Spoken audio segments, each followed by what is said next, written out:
I think in general, when people pay multi-month severances, they're thinking it's going to take about twice as much to get that back. So, hey, if they're going to, so that kind of means, so they think 5 months from now, it's not going to be much better. Or they would have just kept everybody going and not paid them so much of a severance.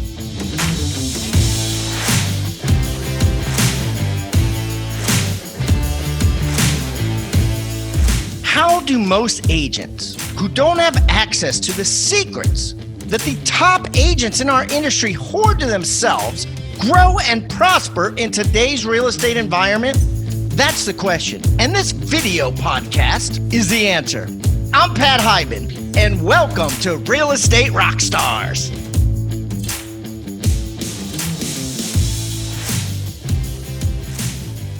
Real Estate Rockstars. This is Aaron Amuchastegui and my co-host Paul Morris. We are here for State of the Market number 47.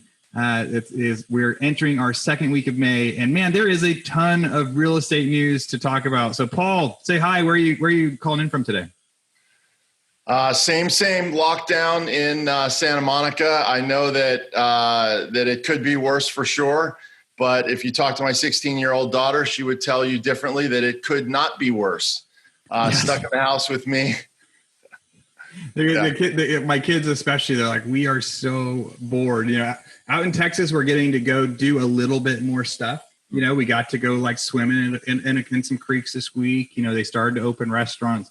We went to a furniture store and just even those little pieces of normalcy. But they're still like, so when do we get to go hang out with our friends?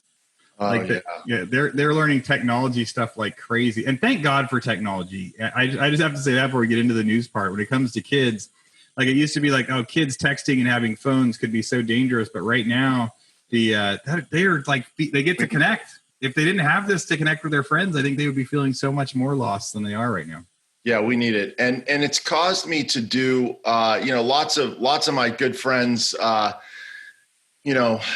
you are here. Really love the outdoors, and I just didn't have the same appreciation as others naturally. I like it, but I just don't get a chance to do as much. And this week I went up to a giant poppy field, which was absolutely amazing. Walked out into the poppy fields with my girlfriend. Social distancing from everyone. The place was closed, but we kind of went around, which is very typical. And then last night I went with my daughter late at night to the beach. The beaches have been closed, but they just couldn't keep everybody off the beach because there were luminescent tides. Yeah, I saw some pictures of that stuff, like bright blue, like glow in the dark, right? Crazy. Yeah, it's crazy. Like I when I saw the pictures, it was one of those things that you couldn't believe it was the real deal, but it was super cool. Dude, that is so awesome that you went out at night to do that. You know, being able to go like enjoy the world and go see it. I was talking to somebody today and I said, when we can get out of crisis mode, there's also a moment to appreciate like that we are watching history in the making. Like I'm a history buff. I like studying history. I like studying big events. And then it's like looking around and realizing like, no, we are in a historic moment, and so being able to just like look around. Just see how are people acting, who's doing what is important now, all that stuff. But the luminescent stuff, I am definitely missing, wishing I was out there in California. I saw somebody with a video of like seeing dolphins at night. They were glowing in the water. And I was like, wow, that is cool. So I'm glad you got to go see that, man. That's good. And I'll send you a photo. And if you can figure out how to post it later in the post, that'd be great. And if not, I get that too. But it was pretty crazy. That's for sure. So real estate news. So it is May, and so we are, I don't know what our count is. We should start a running ticker of the count, like day 45, day 50 of lockdown, whatever it is. But, we had really quick, I was going to say, so in April, nearly all of our tenants paid rent and it was a big scare at the beginning of the month. And then near the end, everybody's, well, now we got to see May. Will everyone continue to pay rent? And so far, we're recording this on the 7th day of the month. And 90% of our tenants have already issued and started their May payment. And so I'm going to say for our average single family rental, so far so good. People are doing okay, and that's kind of my fun personal good news I get to share today. But let's start getting into some of the headlines. So there's a few kind of good news pieces out there that mostly Inman has posted, and there's a few articles I wanted to bring up. and then see how you felt about them. And then there's also, I think you've got some statistics and those slides that you sent over that we can look at. So just a few, kind of positive news things. First one says Open Door returns to home buying with contact-free selling. And so Open Door is a company out there that you could go onto their website, say, make me an offer. They would make the people an offer and they would buy the house direct. Mm-hmm. And then after the people moved out, they would fix it and sell it themselves. They're essentially a big house flipper that was heavily funded. As soon as coronavirus started, they stopped buying. And so, but they aren't redoing everywhere. They did a bunch of layoffs after the coronavirus stuff started. But now it says the company is returning to Phoenix on May 4th and Raleigh-Durham May 11th with 2 new platforms and updating its self-touring app for buyers. So that's not saying everywhere. So they're being very careful. They said, hey, we're going to go start investing in Phoenix again. They're going to go start investing in North Carolina again. They aren't starting again in Austin. Austin was one of their first places or biggest places where their office was located. They're not doing that here. But that to me is a good news item. Before we jump into the other ones, what do you think about that? I think I wasn't sure if the iBuyers were dead for a while. Well, one of the things that they were sort of talking about, like, we're going to do a platform that will work during COVID, and that's the least interesting part of the news. You tapped right into the most interesting part, and that is that right now I still think that buying is easy, right? So if you have money, you can go out and buy. What do you do? How do you predict how you're going to be able to sell? So when people are buying homes for themselves, it's a truism. It's an easy statement. It's an easy fix to say, like, okay, look, we're getting you a deal here.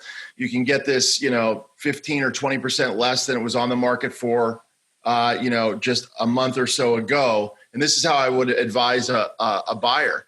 Mm-hmm. And they go, okay, well, when I get in it, do you think the price is going to drop or not? And my answer to that would be, well, we don't know. So my best guess is, probably it will drop some more because you can never catch the bottom of a market. Okay. Smart investors and smart buyers, they don't buy at the top of the market. On the other hand, they're not waiting to the very bottom. So, you can get you look at the house and you can get a significant cost reduction on it. Because you're not flipping it, we don't need to know the answer of where it's going to be 6 months from now. We really need to know the answer of where's it going to be 5 or 6 years from now. And I'm pretty bullish on that. And I can safely say that to a buyer. Hey, this is a property that you're going to be using for your family. Buy now at a bit of a discount. Could you have saved more? Maybe. Will the house sell to somebody else? Maybe. Will the market bounce back like a lot of people say?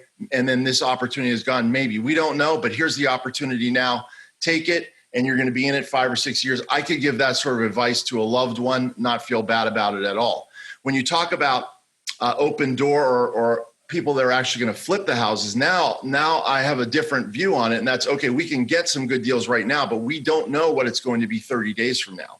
Yeah. So that is scarier. And I think it's very interesting that the big companies are willing to come back in. And I think it's good news that they're willing to come back in even with a toe in the water and do some buying.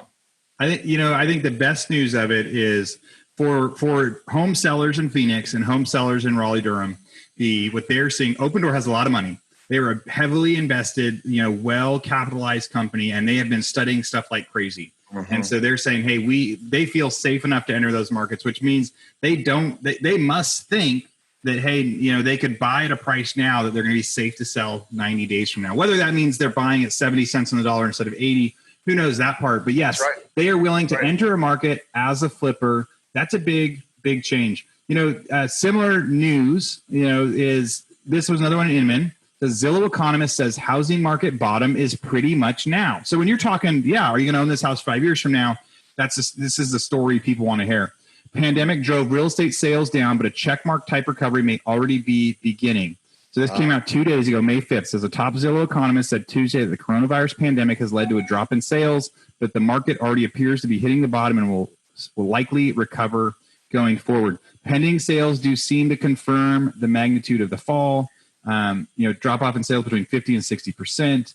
And now the bottom is pretty much now. And so there's a lot of things about that feeling. Just like you said, we can't really time the bottom. So bottom meaning now could mean we're within 3 months of it. It could mean we're in 6 months of it. I think that that's really that economist saying, hey, they don't expect it to be down 20% a year from now, or down 20% 2 years from now, because some crisis lasts multiple years. Prices go down for multiple years. That's what we saw in 2007. I guess that's similar statistics to what you've been feeling and seeing inside your network, right? Right, absolutely. What are you seeing out in LA? So, and I did some research, of course, prior to getting on this. And one of the ways that I research is just reach out to the offices, 15 offices that I have ownership in, and the 36 that I oversee.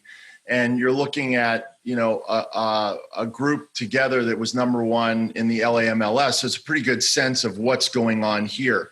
And then I reached out to Fidelity Title, which is a big title company here, to see what they were doing, what their activity was doing. And it was very, very, very similar. And that is that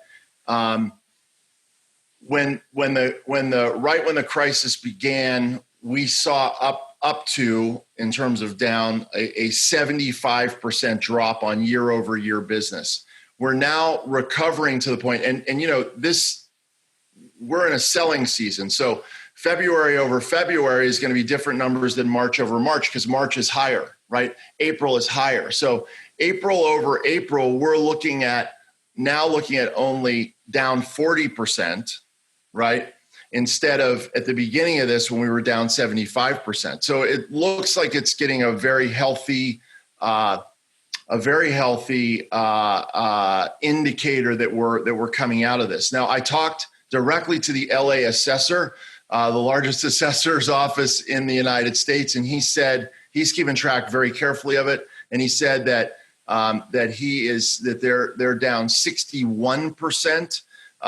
In April over April transactions. That's a massive number, but it only makes sense because, in LA, the mayor said you can't show houses. Now, in our particular group, maybe they're a little more nimble than average, but we're seeing more, somewhat unscientific, because I'm going office by office, but somewhere between 50 and 25 to 50% down. Now, some of that could be closings coming through the pipeline, but we really are seeing an uptick for sure.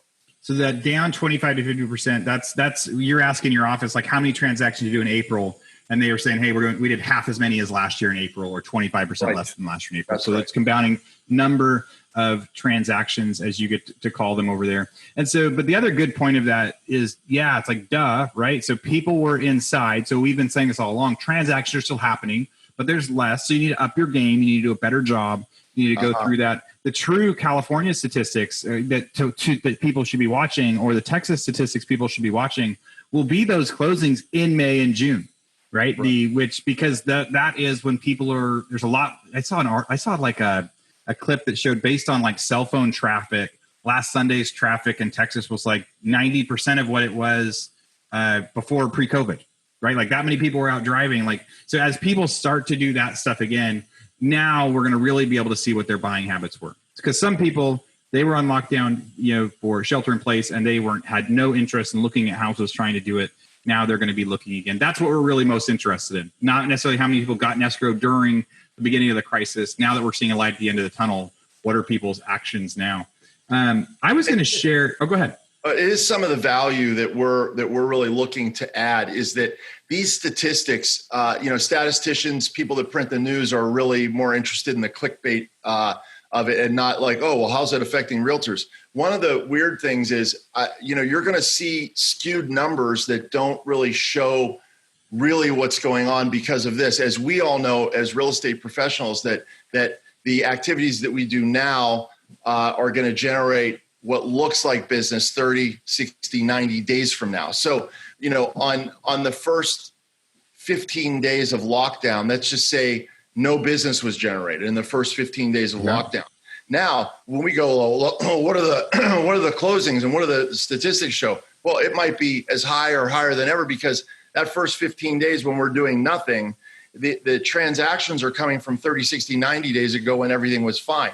Now, when we get out in May and June, we might really be humming, okay? And you might see a dive in the statistics, because now is coming to bear those 15 days when we did nothing.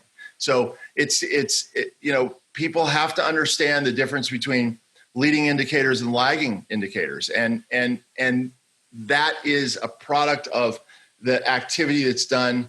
Closings are the product of the activity that's done 30, 60, 90 days before. Yeah. Yeah. Agents, I mean, those leading indicators, that's the stuff you can be looking at your market right now and showing your buyers and your sellers how many houses went pending last week, right? Mm-hmm. In your area compared to a month ago. Pending is that leading indicator. That was a lesson we learned in the home building days back in 2007 that we learned, harshly, because for a long, we had all these contracts where people had gotten a contract to buy the house and then it was a 4-month construction.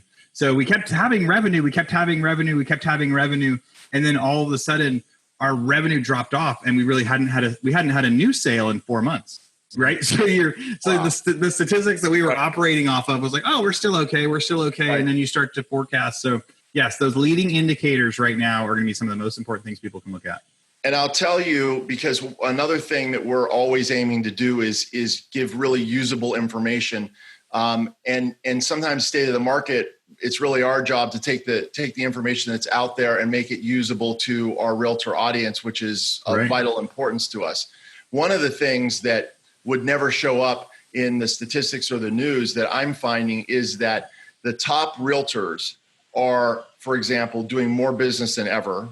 Okay. Mm-hmm. And then the sort of mid-level or lower level realtors are getting totally shut out. So maybe that 50% of the business that we're having is coming very concentrated in the top realtors. For example, I talked to a good friend of mine who's number one in some of the biggest areas near the beach where I am in LA.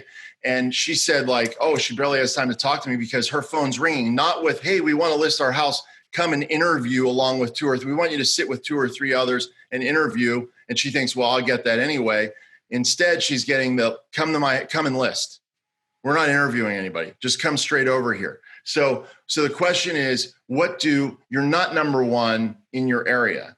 What do you do? And how do you get yourself to the table ahead of these people that are just getting the calls now? And the answer is, I'll tell you, the answer absolutely is don't sit and do nothing. And the answer is get really active on your sphere of influence. And if you're texting them saying, hey, let's say I'm the number 4 realtor in Santa Monica. I may not even get the call when that person's ready to list their house. They're going to call the top 2 realtors. I'm number 4 in normal times. Okay. Now they're not calling number 1 and number 2. They're just calling number 1 and saying, come list me. My advice for the number 4 realtor is send those emails, the I care messages that I talk about almost every week, out to your database, your sphere, anybody you can. Hey, it's Paul Morris. I know you because I'm a realtor in Santa Monica, just checking in on you and your family. Let me know if there's anything I can do.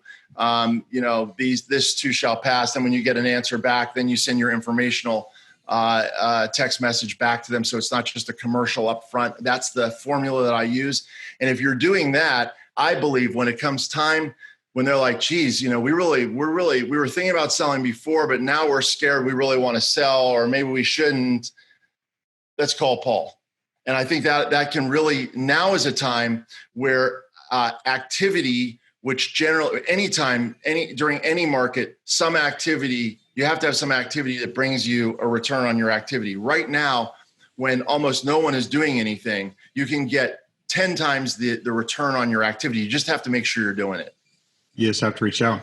And I bet that thing that you're seeing out in California would be the same throughout the country right now. People don't have time to interview 3 or 4 agents anymore. I think the odds of nailing the deal at that first conversation are probably much higher than they used to be if someone does want to sell, because they don't want to go meet with a bunch of people and go through it. They kind of want to start now, let's not wait a week or 2 and make that happen. So being able to be top of mind for your sphere. If you're top of mind and you're the first call.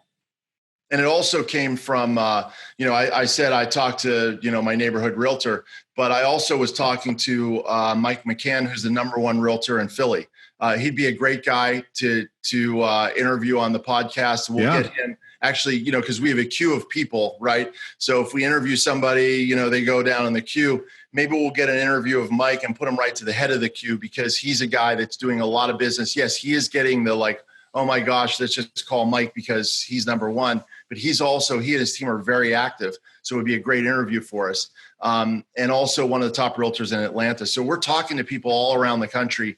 And this is what happens, by the way. Okay. If you haven't been in real estate that long, this is what happens. And the top realtors, when the market gets really great, everybody wants a great market. Okay. When the market gets really great, the top realtors, if you talk to them, you know, they complain. They're like, oh, you know, I would have been surely the listing agent for that house. I've sold their last 3 houses, but now the market's so frothy that, you know, Susie's, you know, aunt is now a realtor. She just got her license. So the only way I can really get this thing is to co-list with this brand new agent and split the commission. You know, it starts getting like that. But when times get tough, you know, those people drop out of it. So if you're a realtor, you've been in the game 5-6 years and you're seasoned, you know, this COVID thing's not going to knock you out of the market. You're very likely to come out much stronger.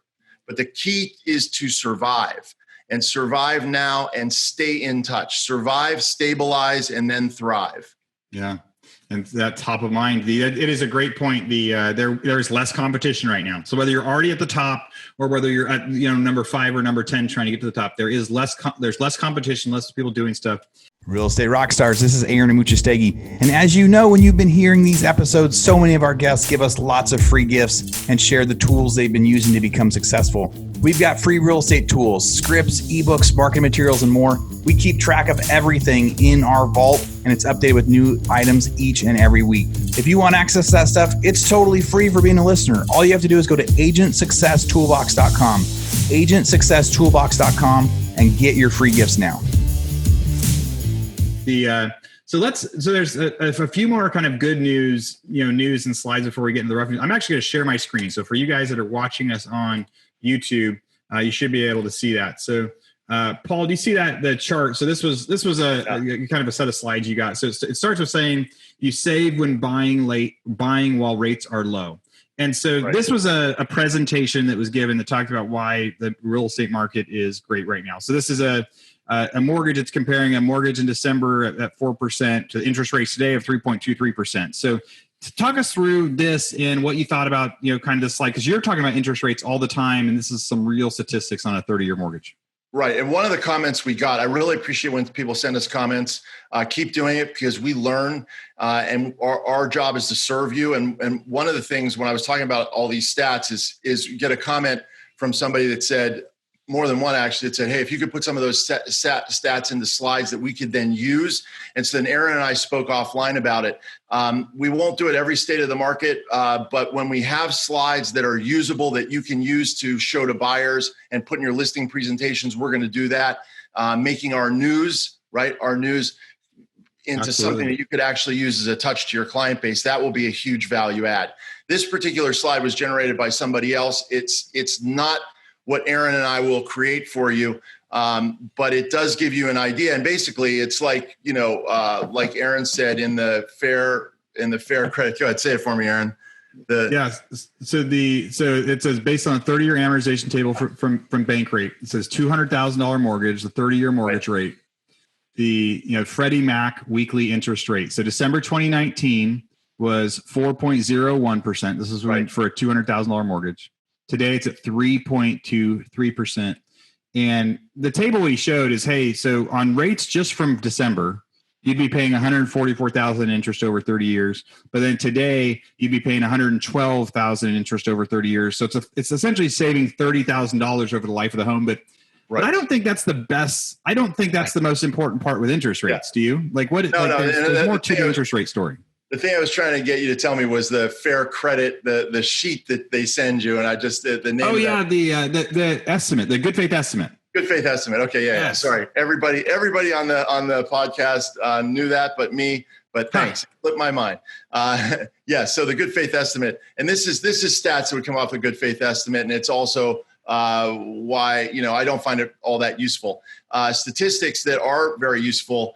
And we'll put this into a chart. It just comes right out of my brain. Is 1986 was the peak, and it was 18.6% was the high.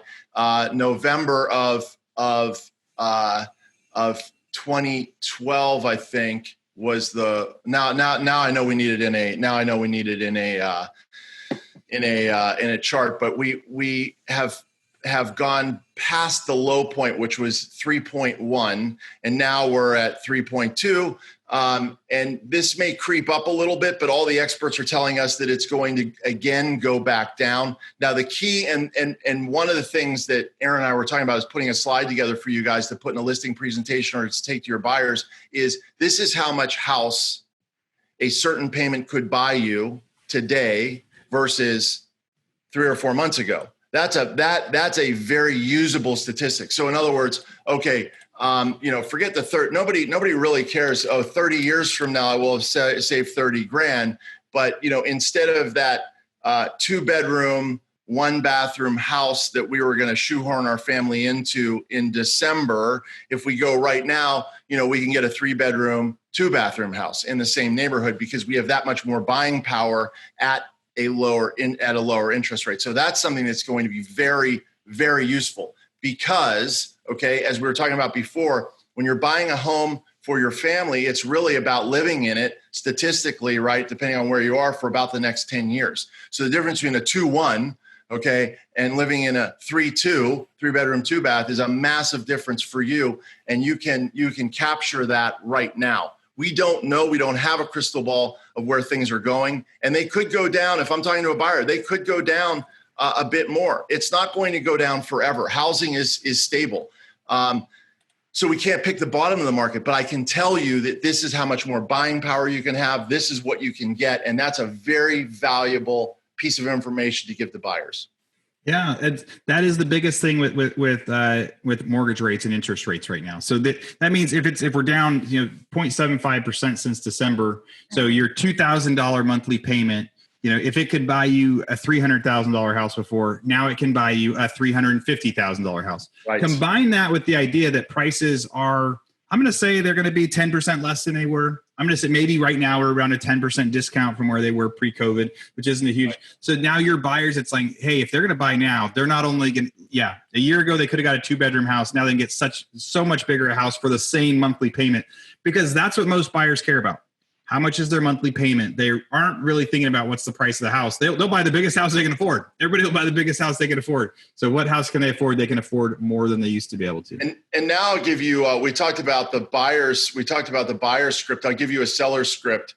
And these scripts are not, they're not trickster scripts. This scripts that come from authenticity from the heart. Otherwise I won't use them. And what Aaron just said was, let's just say that right now, the market is off about 10%. If you're in a home right now and you were thinking about selling, okay, and you had reasons to sell, like, my kids moved away to college. I'm really thinking about downsizing. Geez, let me talk to my realtor. Didn't get around to it. Now it's COVID. Now my house is worth less. Okay, what do I do? And what Aaron said was, in his example is, well, maybe the housing prices are off 10% now. Depending on where this thing goes, it might be the right time to sell right now in a house that's priced right, that sells right away, okay, and you take 10% less. That being said, most people have more equity in their homes than they ever have before, and it's a good time to harvest that equity and essentially sit on some cash. So I'm living and breathing that because at the same time that I'm inside of an escrow buying a piece of property, which I got no discount on. I entered it before COVID. It was such a good deal. The seller just said, no discount. I tried, and I'm going to close anyway. Okay. So that's on the buy side. Now on the sell side, I was getting ready to sell my house in Palm Springs. I've decided to lower the price 10% and put it on the market anyway, because I'm just looking at my balance sheet. I'm going, it was costing me this much a month. I wasn't using it that much. I have equity in it. A 10% haircut is going to still cut my expenses and still leave me with cash. And I don't know. My analysis of it is this. If you're going to hold for the next 5 or 6 years, just like a buyer would right now, I would say go ahead and buy. Or in my case, hold on to that Palm Springs house. If I was going to hold on to it for 6 years, I'd hold on to it. I wouldn't sell now. If I'm thinking about like, hey, I should sell, should I sell now or 2 months from now? I don't know what 2 months from now looks like. I would go ahead out and sell it right now. And that's what I'm doing. I put that house on the market last week. Yeah, there will be buyers and sellers, and you want to be ahead of it, right? We do know that when the doors open, there will be a bunch of people trying to come back out. We don't know how long that's going to last. So if you're ready and you're listed, I did some quick calculations, comparing those two rates to get some exact stuff for our listeners out there. So for a mortgage that's $1,720 a month, at 4%, you could have bought a $360,000 house in December. So if somebody's willing to pay $1,700 a month, they could have bought a $360,000 house. Interest rates now being 0.8% lower, that same 1720, now they can buy a $400,000 house. So they're getting a house that's $40,000 more, just because of interest rates. Now, if you combine that with a market correction out there, hey, you're already getting it. That means that if you could have bought a $360,000 house in December, that same person can buy a house that would have been $440,000 back then. Right? That's right. And that's the big change so I agree with that slide. I agree with that good news out there, getting some interest rates on there. There's a bunch of, good news, bad news out there that offsets, but as far as interest rates specifically, the buyers that are left, they have to be more well qualified than they were before. They can afford more house, period. So that is actionable. There's another slide on here that you got over there that says major financial institutions are calling for a V-shaped recovery. So how do you feel about that slide? Well, that's why I'm glad that this slide is backed by Goldman Sachs, JP Morgan, Morgan Stanley, and Wells Fargo, because I'm not sure, to be honest. But these are the big boys, and they're the ones doing the hardcore analysis. And it's very interesting to note that these four giant institutions are really expecting a V-shaped recovery. To be clear, I think most of us know what that is, right? V-shape is a sort of precipitous fall. You hit a point at the bottom, and then you do a strong climb out. The something very opposite of that was what happened to us in 2008. And what happened in 2008 was we had the precipitous fall, and then we had the drag along the bottom for a long time. And that's an L curve. That's what we don't want. But nobody is saying that that's what this is going to be. They're looking at a V-shaped recovery. I've now heard some people talk about a W because, as we're reopening, maybe we get a resurgence of COVID and maybe we take another, reclose, reopen. We've seen that in other countries. So that would be a W. But even that W, I think, is an up-shaped W, if that makes any sense. We've got a strong dip, we'll get a strong recovery, then we'll have a smaller dip followed by a smaller recovery, which at the end of the day kind of looks like a V shape. Yeah. Yeah. So it is really saying, so right now people are taking losses, people are making less money. Companies are making less money. Companies are closed. So that's like, hey, so for the second quarter, for March through June, they're saying, hey, companies are taking a loss. But as soon as everyone gets to go back out, they're projecting they're going to start to have gains. Now, some of these companies, so Goldman Sachs, JP Morgan, Morgan Stanley, in this chart that we're looking at, it's saying like by quarter three. So that could mean that they even believe that by end of June, they're going to start to be, see upticks, gain in income, it's their GDP, what they're looking at. Now, Wells Fargo says, hey, they're not going to see a gain in income until late in quarter four, the way you look at this chart. But you got 3 out of 4 saying, hey, by the end of the third quarter, we're going to be looking pretty good. As we're approaching the third quarter, they're going to be looking pretty good, and then near the end. So yes, you've got big people saying that. We've heard a lot about will there be a V, will there not be a V, and that depends on as people are cashing into their houses and going into their accounts and everything else. What brings us back out. States will recover at different speeds too, so that could also impact like a V / a W / whatever for companies that operate nationwide. The ones that operate in Texas might, their Texas balance sheet's going to be different than their California one because Texas is going to be back to business this week. And this is a great slide in this one you wanted to talk about? Yeah, well, this is a great slide that, when Aaron and I were talking before about leaving some resources for our state of the market. And one thing that we're really encouraged by is we've had, normally, state of the market is like, a lot of people download it and listen to it. But, when we get our top realtors on talking, you get a skyrocket for those. And we've really been finding a skyrocket from state of the market. And we really, really appreciate that support. And to further that support, as Aaron and I were talking about offline, is adding some of these charts. This is a chart that I think that every realtor should have at their fingertips, because it comes from independent sources. I like the fact that it doesn't come from National Association of Realtors. It doesn't come from the mortgage lending, people that want you to believe that the skies are blue, even if they're not.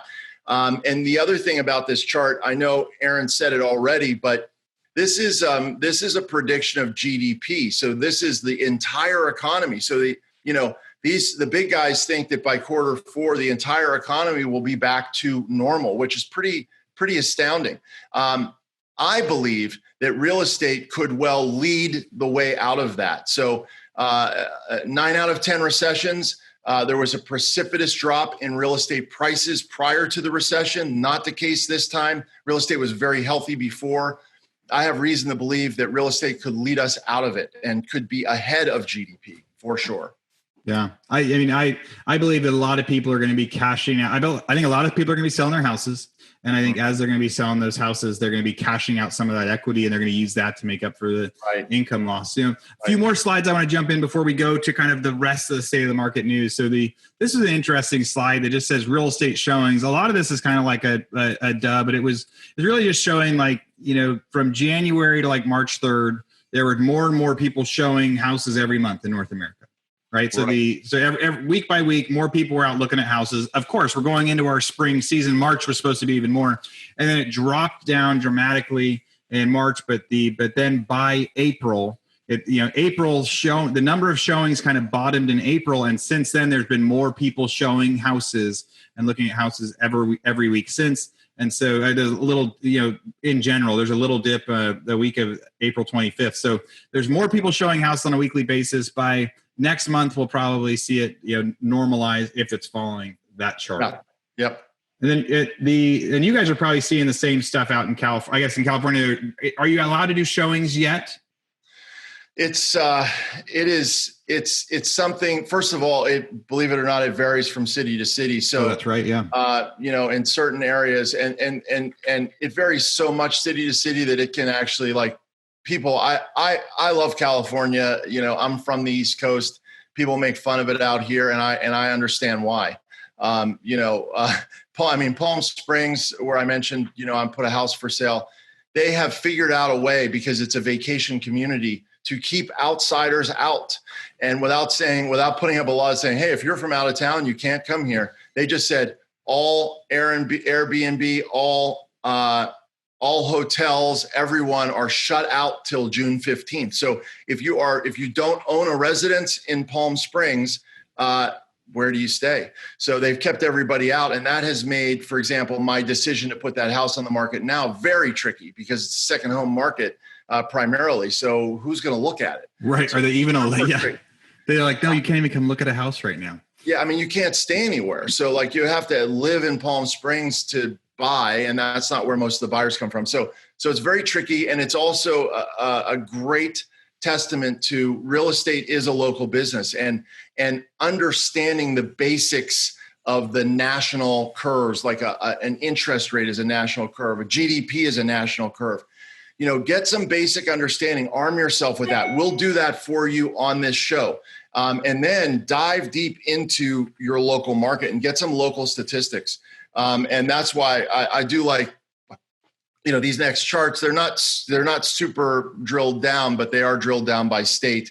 And you can see, and this is very, very obvious stuff, but February buyer traffic index, how many buyers are out there running around looking, was massive everywhere in February, except for 2 states where they viewed it as stable. All the other states were strong. Yeah. So if you guys are listening out there, it's just a map of the nation. It says, hey, in 48 of the states, February buyer traffic, there's a ton of people out there trying to buy as buyers. Next it jumps into March, and you could see in March, it's still, there's still 40 states on there that they're saying March buyer traffic strong, and then maybe 10 that it says March buyer traffic stable. Yeah. And the Midwest is more stable, is more strong, right? On the strong side than all the pieces on the coast, even Florida, Texas, Louisiana, California, Nevada, New York are all dropped from strong to stable. And this is to be expected, but it's interesting to see it graphically. Right. So I think the first two charts, what they were trying to say here is in February and March, there's still a lot of people trying to buy houses. So even though it's down a little bit, it's still stable. So that's really a comparison of that to inventory. It's really trying to say, hey, what's out there as far as what will happen with the housing market. Now it shows a chart for February, and this is the seller traffic index, which I think is just rated on how many people are out selling their houses. And in February, in 2 states, there was strong traffic. In about 15 states, there was stable traffic, but the rest of the states was weak. So not a whole lot of new listings were coming on in February. In February, I think everybody knows there was a shortage of inventory, right? So I mean, that was everyone's biggest complaint, was a shortage of inventory. Absolutely. Yep. And then you jump into March, and this is where the two worlds are really different, right? So the March buyer traffic was, hey, it's strong in 40 states, stable in 10. The March seller traffic was it saying new listings are coming on the market in Alaska, but everywhere else except for 3 states, this is like Louisiana, Wyoming, and Virginia. In those places, it's stable March seller traffic, no strong traffic, and the rest of the states it's weak, which means there isn't very much new stuff coming on. That's but correct. There is still a stable demand for buyers. So how does that make you feel about the market? I look to how realtors could use these charts, and that's the biggest reason why. I pulled this from a presentation that I saw. Now it does come from NAR, so I wasn't too worried about it. The stats and the charts come from National Association of Realtors, so it's a good source. But it just tells me that I think you can give great advice to buyers and sellers using those charts. Because if you're a buyer right now, well, certainly if you're a seller, right, it makes sense to, hey, you know what, there's still time, get this thing on the market. You may not get the exact dollar that you were getting before, but in areas that were hot, it's very anecdotal. It's like the story of one house, right? But in one of our areas in LA that was very hot, it's also a little bit lower price relative to other things. A gentrifying area. We had one house that went out on the market. It was pretty aggressively priced, sort of 10%, 15% lower than where it would have been pre-COVID.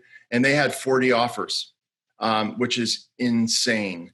And they're closing that house at, every bit, because it went over ask, every bit as much as they would have pre-COVID. So it was a smart seller and a smart realtor got together and said, hey, let's market this in a way that's going to get attention. You get all that attention, and then you get multiples. It's really creating the market like it was before.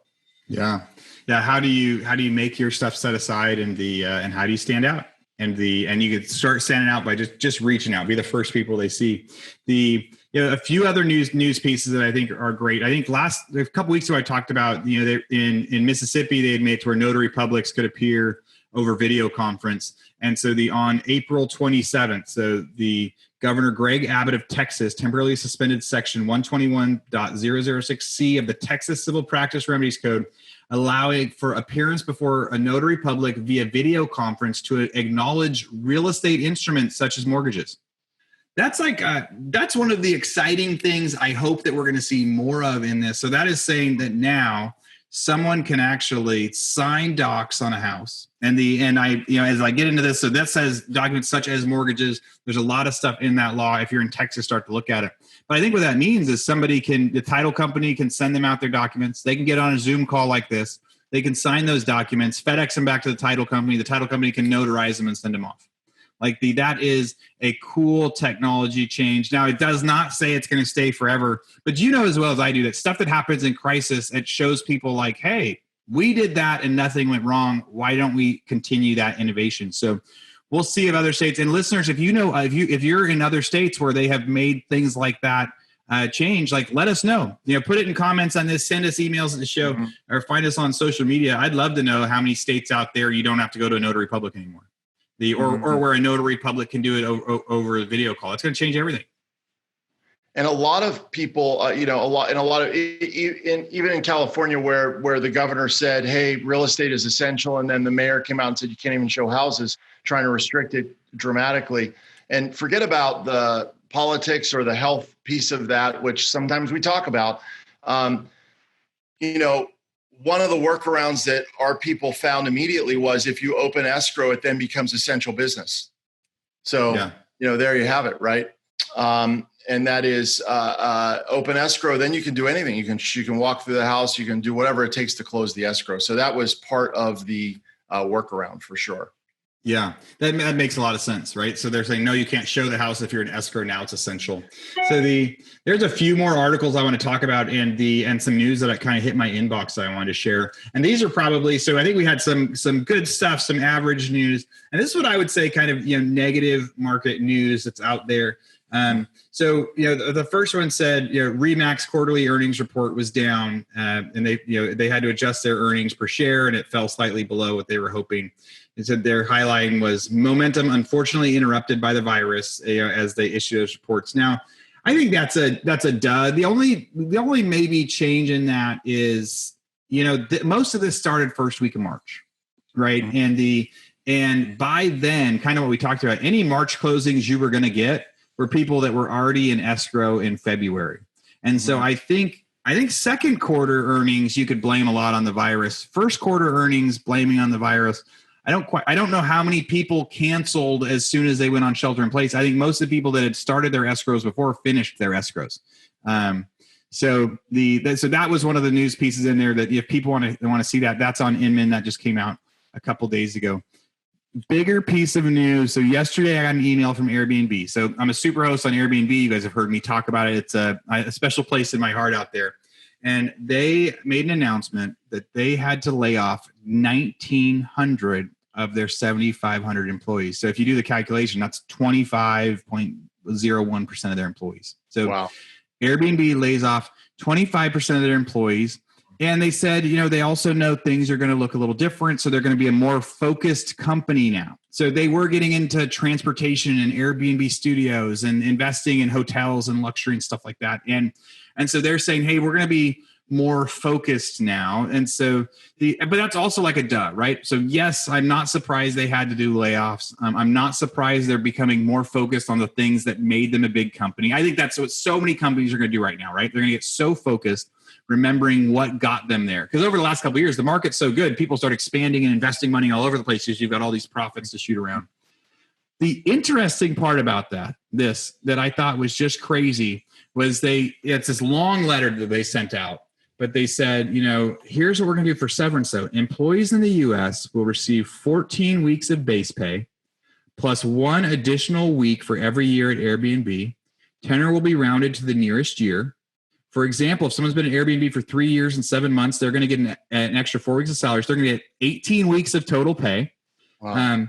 Plus, we're dropping the 1-year cliff on equity. So everyone they've hired in the past year is going to leave with some shareholder equity. That they used to have some vesting for that. Additionally, everyone leaving is eligible for the May 25th vesting date. Healthcare, they're going to pay everybody's COBRA costs for 12 months.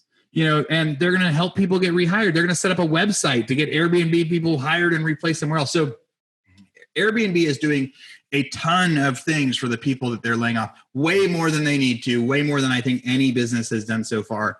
The part that I think is, so most of that you could say that's good news. That's actually like, giving somebody 4.5 months pay, 5 months pay, and getting them a new job and everything else. Like, wow, like how grateful those people are going to be that they worked at a company like Airbnb. The other side of this that scares me a little bit is they're giving away 4 to 5 months paid severance.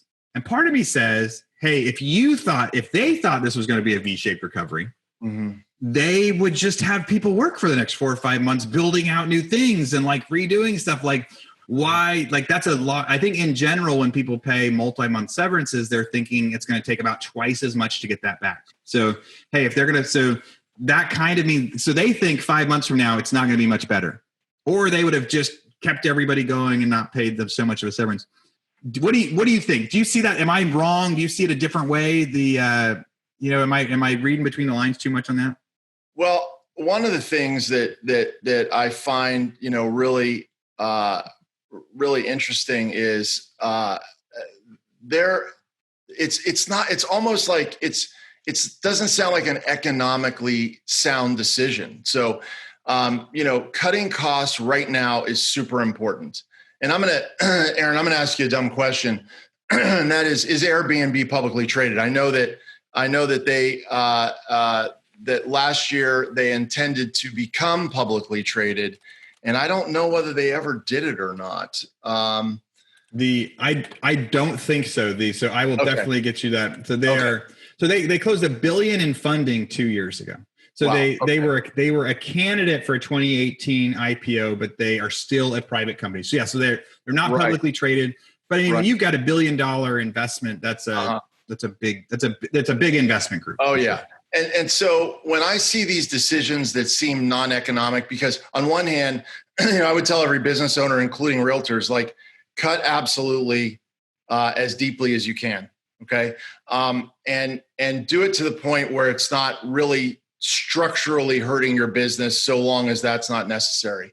And that's what you need. You got to do what you can to survive. Because if you survive this, you will come out stronger, because just by virtue of not everybody will survive, it will get back to normal eventually, right? Just do the math. If 25% of the realtors leave the business and you're not one of the 25%, okay, there's going to be just as many deals going around a smaller pool. So this is what happened to my company, 2008, and that L-shaped curve, which was so painful. I would not have wanted it, but it was after that we went to number one. Now in this very frothy upturn, you get companies that are funded by venture capital. They don't have to make a real profit, so they can make deals with my agents that don't make sense for real people, like real people that face real economies. So when I look at a decision like that, that's what immediately made me think, wow, I knew as late as 2019, they were still talking about a 2020 going IPO. And so this sounds more like a decision that's made by a company that's making non-economic decisions. So I don't think that they're saying, because even when you say like, wow, that worries me, because if they really thought it was a V, they just keep the people on. Well, even if they thought it wasn't a V, it still wouldn't make sense to pay them that much severance. So it's like, if you and I were CEO of Airbnb, we go, hey, we got to cut costs. Okay, great. Let's cut costs. We can't afford to pay this giant severance. So we either keep them or we don't. And if we're not sure, then how about we keep them 1 month and then look at it again, right? It only makes sense rather than pay somebody 4 months severance. And look, I'm not being cold-hearted to the great people that got laid off from Airbnb and were the benefactors of this. That's awesome. That's fantastic. I'm just saying it's not an economic decision. It's not one that I would look at in a way as a market predictor, anything other than to look internally to them and say, hey, what's the deal, right? And that brings us to another news story, which you and I talked about as well, and that was that Realogy did this deal with Amazon. Yeah. And when they did the deal with Amazon, they really pumped it. And I looked at Realogy, Realogy is the parent company of Coldwell Banker, Century 21, Sotheby's, ERA, Corcoran Group, so many different brokerages. and they did it, I think they've been on a slow decline forever, and they really haven't shown a way to adapt to the market. You as a realtor don't want to be, and look, we're brand neutral. I'm not saying bad about Coldwell Banker or Sotheby's. Sotheby's is a great luxury brand, all good.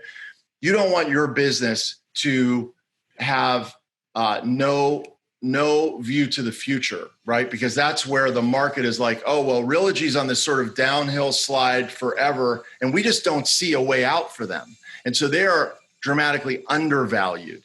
And when they did this deal with Amazon, as being a competitor of theirs in the market, I went, oh my gosh, that makes me nervous, Right, Amazon's huge. Here's this superpower that's asleep at the wheel, Realogy. And now they're getting into business with a superpower, Amazon, that's not asleep at the wheel. And it makes good news. And they got a big stock bump after that happened, huge stock bump after that. I didn't even know what the deal was. I don't think the market knew what the deal was. Okay, but huge stock bump. Makes sense for Amazon too, because they can get all of their smart home technology into homes. The more saturation they have, like to me, I'm like, oh, this deal makes sense all the way around. And it scares me. Now for them to say, hey, we're out. And what happened in their deal was they had like any huge business deal. They don't go all in on a marriage. Like one day you're married, one day you're not married. Now you're married, right? They go, okay, well, let's do an engagement, right? So they're engaged. They're doing this business together, and it included a $5,000 credit. So if you sold a house through Realogy, you get a $5,000 credit on Amazon for certain products. That includes the in-home smart technology. It includes some, people will come in and assemble furniture, blah blah blah. It's a great program as far as I can tell. And now they get into it. And now they get to a point where either side can look at it and go like, it's not working out the way that we wanted to. Let's not move forward. And the CEO of Realogy said that COVID-19, quote, eviscerated the value of that deal. And he was talking about it in the course of cost-cutting measures. So what I think happened is as Cole, and this is speculation, as Realogy was looking at cutting all these costs, this was a program that was costing them money. So every time they sold a house and they gave a $5,000 Amazon credit, yes, I'm sure they got a deep discount on that, but it wasn't free. So they were then closing a house, writing a check to Amazon. And they're like, hey, we can't afford this. So They pulled the trigger, they pulled out of it. That's what I see. I'm not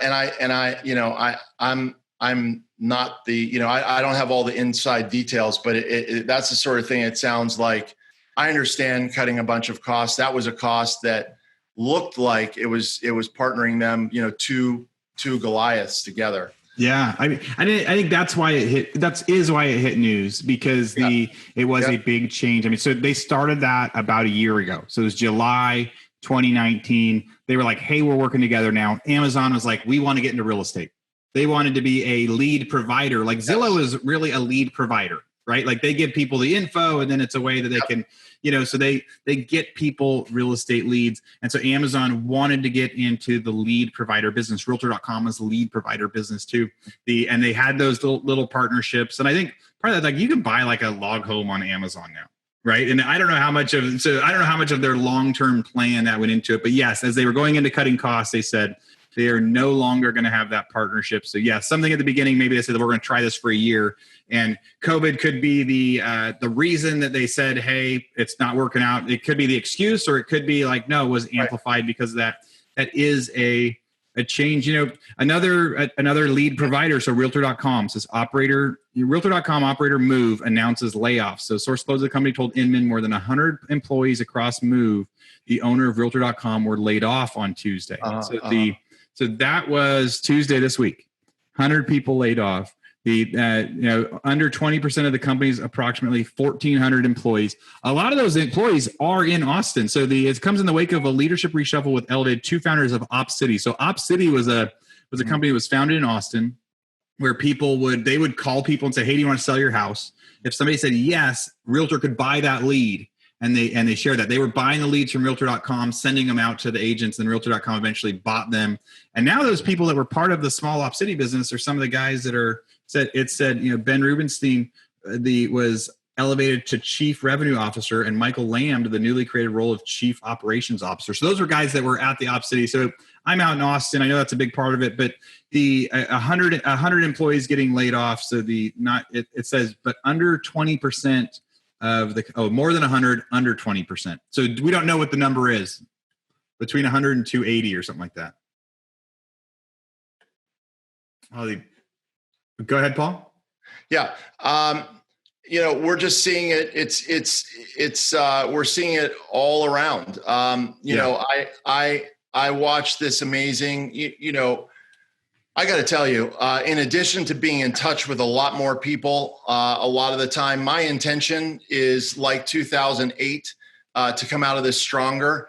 In 2008, because it was that L-shaped recovery, we had a lot of time to sit on our bums and figure it out. And when we decided to get ourselves up and dust ourselves off and get into action, we had a lot of time to do that because it was that L shape. So everybody was still suffering in the real estate sales business. So you're right. I'm like, oh, hey, let me get my act together. And eventually I got my act together, and other people didn't. Now I definitely had the help of our company, our franchisor helping us lead that.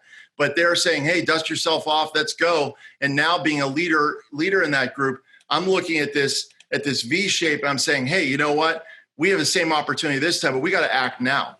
And now is the time to get smart and get moving. So if anything, one of the things I'm doing is talking to so many people every single day. I'm learning from, I learn a tremendous amount from this State of the Market podcast. I guarantee it. I learn because Aaron knows stuff that I don't know.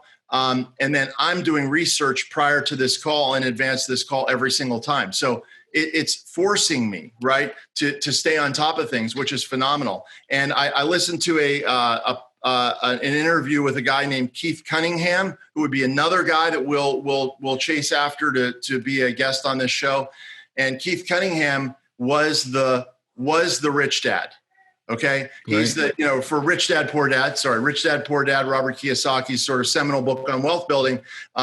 He was the guy. It's a parable, right? So as we were talking about before, maybe the poor dad wasn't as bad as they said in the parable. Right. And maybe the rich dad wasn't as good, but this guy, Keith Cunningham, was the guy that they modeled it after. He has a book called The Road Less Stupid, which I think is a hilarious title. The Road Less Stupid. And here's what he says. And I said it before, but I didn't attribute it to him. And number one is to survive, right? So we've got to cut dramatically right now so we can stay alive. Then stabilize. And what stabilizing is looking at your dramatically reduced income and making sure that your costs have come all the way down so that effectively your burn rate is zero. Okay. And if you can survive, then stabilize, you will absolutely, I promise you will thrive. Come through this stronger, better, even equal to when you went into it. And you by definition will be stronger because a lot of your competitors will drop out of the market. Use this time right now to educate yourself, become a national expert of sorts, stay away from the conspiracy theories, stay with the big news, right? And some of the stuff that we provide here, and then dig down deep in your local area and make sure you do those I care calls. Every time we do State of the Market, because I know it's going to help the people that watch this on YouTube and listen to us on the podcast, reaching out, pick a number. Okay. I do 30 a day. All right. And I track it. So sometimes, hey, it was my birthday the other day. I didn't do any, right? Okay. Now I have 60, right? So I'm making sure that I'm hitting 30 a day per business day. And that's a good tracker. Make it accountable, pick a specific goal, hold it accountable, have at it. You will end up stronger at the end of this. I really believe it. Yeah. I think a great point that you just made within that, right, I remember the crash in 07, 08. I remember being a home builder and getting a huge pay cut. I got a 70% pay cut, and my wife went back to work as a waitress, right? And we had a baby, and she would work nights, and I'd get home from work, she'd hand me the baby, and then she'd go work at the casino as a waitress at night. Like, I remember that time, and we were just scrambling for ideas. We weren't able to pivot. And I think a lot of people back in, the crisis back in 07, 08, 09, everybody was like, what do we do? What do we do? Right now, there's a lot of people, the world is different. There's more technology, there's more everything, there's more news. People are pivoting quicker. People are pivoting way, way quicker. So all the news things that we're seeing, like, people are hitting the ground running. There aren't very many people that are saying, hey, I'm just going to wait this out, and in 6 months I'll get back to work. Every week somebody's going, let's try a new business plan. Let's try this. The restaurants aren't saying, hey, let's just wait. They're saying, let's pivot. Let's create drive-throughs out there. Mm-hmm. So yes, take the action to do it. And also just realize it's not like, if you sit and wait, like a lot, like in 2009, 2008, we could sit and wait because nothing was happening for a long time. Nothing was working. Right now, something is working out there. And so you got to be quick with it. So Rockstars, thanks for listening today. Paul and I, we love getting to talk to each other and to be able to dig into these. And like Paul said, him and I both, we learn a bunch every time, and we want to hear more from you guys. If you like this show, please share it. Let people know that it's out there. Help them hear more about it. You can find us on Instagram, we've got at RE Rockstars. You can find Real Estate Rockstars on YouTube and Facebook. You can find Paul. It's at Paul Mark Morris. Is that right? Yeah, MARK at Paul Mark Morris. And you'll find me on Instagram and Facebook that way. I put a bunch of stuff up on my YouTube channel. Just put it up, and I think just hashtag Paul Morris will help you. I did a CPA interview, which is Paul Morris, how the second stimulus package impacts real estate agents. That YouTube is available as well. That'll direct you to some of our YouTube stuff. And make sure, hit us with questions in the comment box. Aaron and I look at it. We really pivot what we do to make sure that we're providing the resources that our listeners want to hear. So really appreciate the positive, tons of positive responses. We really, really appreciate it. And, like Pat always used to say, feedback is the breakfast of champions. Give me a review, give me a lousy review. Pat used to say that. I don't have the kind of balls that Pat has to say, give me a lousy review. But hey, if you got this is what I say, if you got a great review, give us a great review. And if you have any feedback, really, I promise you, we take it very seriously. Yeah, Pat would. He would dare people for that. And we get those too. We get mostly great reviews and we get some of the bad reviews, but no matter what, we're going to take your reviews. We're going to take them to heart and we're going to try to give you guys the best show we possibly can. Paul, thanks for joining us today. All right. Thank you very much. All right. Bye, everybody. Rockstar Nation, thank you for listening to Real Estate Rockstars. Listen, I need a favor. If you find this free content helpful, if you find our downloadable items from each guest helpful, please, I need you to pull out your pointing finger. Yes, the one finger that points at people, and hit subscribe. Yes, subscribe. The more subscribers we get, the better we look in the ratings and the easier it is to get guests like Robert Kiyosaki, Barbara Corcoran, all the players that are on $1 million listing in the different cities. All that stuff makes it easier the more subscribers we get. So please subscribe. And listen, there's a lot of places you can leave comments. There's a lot of places you can like. We're on Facebook. We have an Instagram page. Instagram page is I am Pat Hyben. The Facebook is Real Estate Rockstars Radio. Feel free to leave us comments there. The most popular form of commenting seems to happen on YouTube. Yes, for whatever reason, it's a very open environment. So just go to YouTube and go to Real Estate Rockstars Radio. Leave us comments there. Some of them we will read on the show. We love your feedback. So thanks, guys, and I hope you are having a great day. Oh, and also, listen, if you're going to subscribe and you haven't already left a review on iTunes, please do that too. Have a great day, and thanks so much, Rockstar Nation. I really appreciate you.